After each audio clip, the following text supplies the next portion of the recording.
మనస్తత్వాలు, అలాగే పేదరికంలో ఉన్నప్పుడు బంధువుల యొక్క మనస్తత్వాలు బయటపడతాయి. విజయాన్ని చూసి మురిసిపోకండి, ఎందుకంటే అది తొలి అడుగు మాత్రమే, గమ్యం కాదు.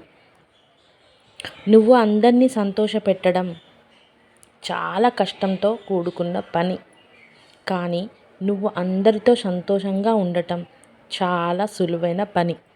మీకు కుదిరినప్పుడు కాదు, ఎదుటివారికి అవసరమైనప్పుడు చేస్తేనే దానిని సహాయం అంటారు. తొందరపడి కళ్ళతో చూసి నోటితో మాట్లాడేవారికి ఆవేశం ఎక్కువ. మాట్లాడకుండా మనసుతో చూసి మౌనంగా ఉండే వాళ్ళకి ఆలోచన ఎక్కువ. సహాయం చేసే గుణం ఉన్నవాడు సాకులు వెతకడు. ఈ పరిస్థితిలో ఉన్నా తప్పకుండా చేసి తీరుతాడు. మీకు నోరు ఉంది కదా అని పదే పదే ఎదుటి వాళ్ళు బాధపడేలా మాట్లాడకండి. ఒక్కసారి దూరం అయితే తెలుస్తుంది వారి విలువ ఏంటో అని. మంచివారికి లభించే మొదటి బహుమానాలు అవమానాలు, అలాగే అపనిందలు కాదంటారా చెప్పండి? సింహం వెనుక ఎన్ని శునకాలు మొరిగినా కూడా సింహం విలువ అనేది తగ్గిపోదు. అలాగే నీ వెనుక ఎంతమంది ఏం చెప్పుకున్నా కూడా నీ విలువ అనేది తగ్గిపోదు. చింతించకండి. అందమైన వారు అడుగడుగునా ఉంటారు, కానీ అందమైన మనసున్న వారు మాత్రం చాలా తక్కువగా ఉంటారు. కత్తిని ఎంత ప్రేమగా పట్టుకున్నా కూడా దానికి రక్తం చిందించడం మాత్రమే తెలుస్తుంది. అలాగే కొన్ని బంధాలు కూడా అంతే. నువ్వు ఎంతగా ప్రేమించినా సరే వారికి ఎదుటి వారిని కష్టపడమే తెలుసు. జీవితం మీకు విజయాలను ఇవ్వదు, కేవలం అవకాశాలను మాత్రమే ఇస్తుంది. ఆ అవకాశాలను విజయాలుగా మార్చుకునే శక్తి మీ చేతుల్లోనే ఉంటుంది. జీవితంలో ఎవ్వరి మీద అయితే ప్రాణం ఇచ్చేంత ప్రేమగా నువ్వు పెంచుకుంటారో వారే ప్రాణం పోయేంత బాధను మిగిల్చి వెళ్తారు. కాదంటారా చెప్పండి? సులువుగా వచ్చింది ఏదైనా సరే దానికి విలువ తక్కువగానే ఉంటుంది. కష్టపడి మీరు సంపాదించుకున్నదే ఎప్పటికైనా శాశ్వతమైన విలువను సంపాదించుకుంటుంది. అది బంధమైన, ధనమైన, ప్రేమైన, స్నేహమైన, అలాగే వస్తువైన. ఎవరి జీవితం వారికి గొప్ప. అంతేకాని ఎదుటి వారితో పోల్చి చూసుకొని ఊరికే ఆరాట పడుకుంటూ కలిగే లాభం మాత్రం శూన్యమని గుర్తుంచుకోండి. మీరు పట్టుకున్న దాన్ని విడిచిపెట్టకండి. విడిచిపెట్టే ఉద్దేశం ఉన్నప్పుడు పట్టుకోవడం వద్దు.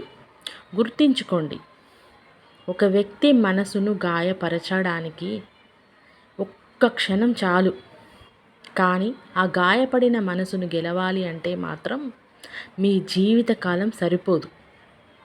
నీ పక్కన ఉన్నప్పుడే పట్టించుకొని వారికి నువ్వు దూరంగా ఉన్నా నీ విలువ తెలుస్తుంది అనుకోవడం నీ అమాయకత్వమే అవుతుంది. కష్టం అనేది ఎప్పుడు ఉండిపోదు. సంతోషం రాక మానదు. కష్టాలను ధైర్యంగా ఎదుర్కోండి. అలాగే బాధలను ఓపికగా ఓర్చుకోండి. తొందరపాటు నిర్ణయాలు ఎప్పుడు తీసుకోకండి. సంతోషాలు మిమ్మల్ని వెతుక్కుంటూ వస్తాయి. మంచిగా ఉండండి, అంతేకాని మంచితనమే బలహీనతగా ఉండకండి. మోసపోతారు. నువ్వు కోరికలు లేని జీవితాన్ని కోరుకుంటే చింతలేని జీవితం నీ సొంతం అవుతుంది. అన్నిటికీ అతిగా సర్దుకుపోవడం కూడా ఒక చెడు అలవాటే. ఉన్నదానితో సర్దుకుపోవడం అతిగా అలవాటైతే మాత్రం ఉన్న స్థానంలోనే ఉండిపోతాం. ఈ సమాజంలో జాలి గుణం కలవాడికి కష్టాలు ఎక్కువే, కఠిన గుణం కలవాడికి సుఖాలు ఎక్కువే. పనిమంతుడు పనిని కూడా విశ్రాంతిగా భావిస్తాడు. బద్ధకస్తుడు మాత్రం విశ్రాంతిని కూడా పనిగా భావిస్తాడు. ఎవరికి ఎంత చెప్పాలో అంతే చెప్పాలి. వినకపోతే వదిలేయండి, వాళ్ళే తెలుసుకుంటారు. దెబ్బ తగిలితేనే కదా నొప్పి విలువ తెలిసేది. కలిసి ఉండాలి అనుకునేవారు అర్థం చేసుకునే ప్రయత్నం చేస్తారు. విడిపోవాలి అనుకునేవారు బాధ పెట్టడానికే ప్రయత్నిస్తారు. నువ్వు ఒకరికి నచ్చాలని ఏమీ లేదు, నచ్చకపోయినా నష్టమేమీ లేదు. మరెవరి కోసమో నీ వ్యక్తిత్వాన్ని చంపుకొని బ్రతకాల్సిన అవసరం అసలు లేదు. నీ విలువ తెలియని వారితో ఏం మాట్లాడినా కూడా, వారికి ఏం చేసినా కూడా మీకు విలువ ఉండదు. ఒకప్పుడు ఇచ్చిన విలువ ఇప్పుడు ఇవ్వటం లేదు అంటే వారికి నీతో అవసరం తీరిపోయిందని అర్థం. మొదటిసారి ఎవరైనా ప్రయత్నిస్తారు, కానీ ఓడిపోయినా సరే గెలిచే వరకు ప్రయత్నించిన వారే గొప్పవారవుతారు. డబ్బు లేకపోతే మనం ఇంట్లోనే విలువ ఉండదు. అలాంటిది సమాజంలో ఎలా ఉంటుంది? ఒకప్పుడు మనుషులు గుణం చూసి దగ్గరయ్యేవారు, కానీ ఇప్పుడు మాత్రం డబ్బు ఉంటేనే దగ్గరవుతున్నారు.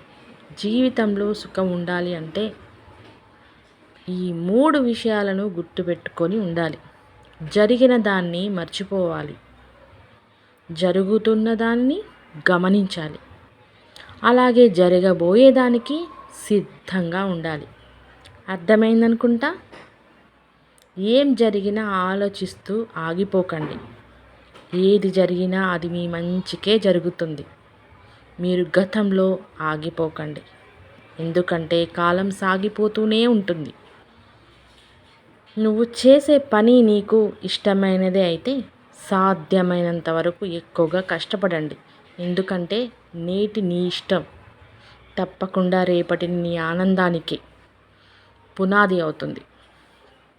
కష్టపడడం తప్పు కాదు, కష్టాన్ని ఇష్టపడకపోవడం తప్పు. ఇష్టపడి శ్రమిస్తే సాధించలేనిది అంటూ ఏదీ ఉండదు. నువ్వు తప్పును కప్పిపుచ్చుకునే ప్రయత్నం చేస్తే అది మరింత పెద్ద ఆపదను నీకు తెచ్చిపెడుతుంది.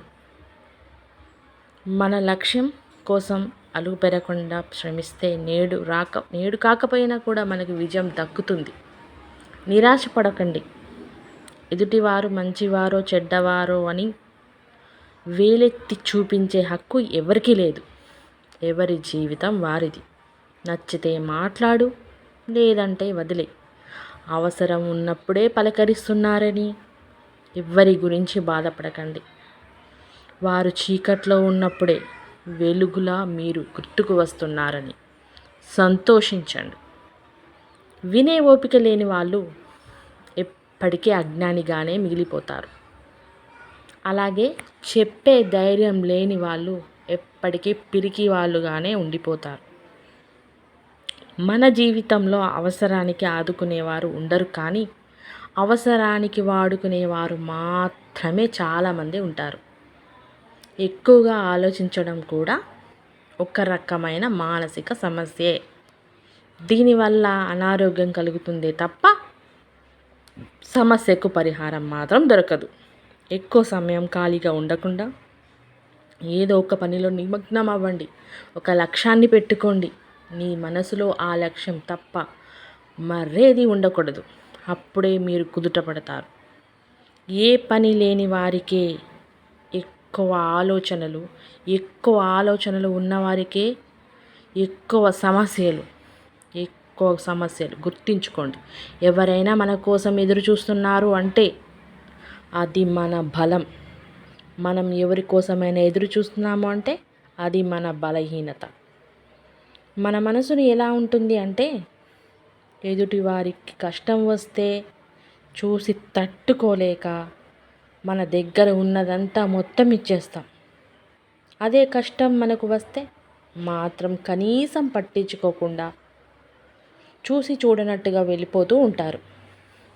మనకు బాగా ఇష్టమైన వాళ్ళకు కూడా బాగా ఇష్టమైన వాళ్ళు ఉంటారు. అది మన మెదడు ఒప్పుకున్నా మన హృదయం మాత్రం ఒప్పుకోదు. అందరూ నీ వాళ్ళే అని నీ బలహీనతలు పంచుకునే సాహసం చేయకు. నీ వాళ్ళు పరాయి వాళ్ళు అవ్వడం ఒక్క నిమిషం పట్టదు. అప్పుడు నీ బలహీనతలే వాళ్ళకి బలంగా మారతాయి. గుర్తుంచుకోండి, మీరు ప్రశాంతంగా ఎప్పుడు ఉంటారో తెలుసా? ఎదుటివారు మిమ్మల్ని రెచ్చగొట్టే మాటలు అవసరానికి మించి మాట్లాడకుండా ప్రశాంతంగా ఉంటారు. ఇక ప్రశాంతంగా ఉన్నప్పుడు ఎవరితో ఎలా మాట్లాడాలో తెలుస్తుంది. అవసరం మనల్ని బలహీనుల్ని చేస్తుంది. ఎందుకు అంటే పగవాడు అని తెలిసిన వాడు కూడా పలకరించు అని అవసరం చెప్తూ ఉంటుంది. ఎందుకు అంటే అవసరం కదా. ఈ సమాజంలో నవ్వుకు ఉండే విలువ బాధకి ఉండదు. డబ్బుకు ఉండే విలువ గుణముకు ఉండదు. అబద్ధానికి ఉండే విలువ మాత్రం నిజానికి అసలు ఉండదు. జీవితం చక్రం నీకు నచ్చినట్టుగా బ్రతుకు. ధనవంతుడి దృష్టిలో పేదవాడి స్థానం ఎప్పుడూ గుమ్మం బయట మాత్రమే ఉంటుంది. కానీ పేదవాడి దృష్టిలో ధనవంతుడి స్థానం ఎప్పుడు గుమ్మం లోపలే ఉంటుంది. ఎందుకు అనేది పేదవాడికి సంస్కారం గుణంలో ఉంటుంది, డబ్బులో కాదు. అప్పు, పగ, అలాగే రోగం, ఈ మూడు లేనివాడు మాత్రం గుడిసెలో బ్రతికిన కోటీశ్వరుడిగా ఉంటాడు. ఇతరులతో పోల్చుకోవడం అనేది పగిలిన అద్దంలో మొహం చూసుకోవడం. రెండు ఒకటే. అర్థమైందనుకుంటా. ఎవరిని బాధ పెట్టకూడదు, కష్టపెట్టకూడదు. అనుకున్న వ్యక్తే అందరి వల్ల కష్టపడుతూ బాధపడుతూ ఉంటాడు అన్నది నిజం. జాగ్రత్తగా ఉండండి. ఇన్ని మంచి సూక్తులలో మీకు ఏ సూక్తి నచ్చిందో కింద కామెంట్ చేయండి. అలాగే ఈ వీడియో మీకు నచ్చినట్లయితే వీడియోని లైక్ చేయండి, షేర్ చేయండి, సబ్స్క్రైబ్ చేసుకోండి. జై శ్రీకృష్ణ.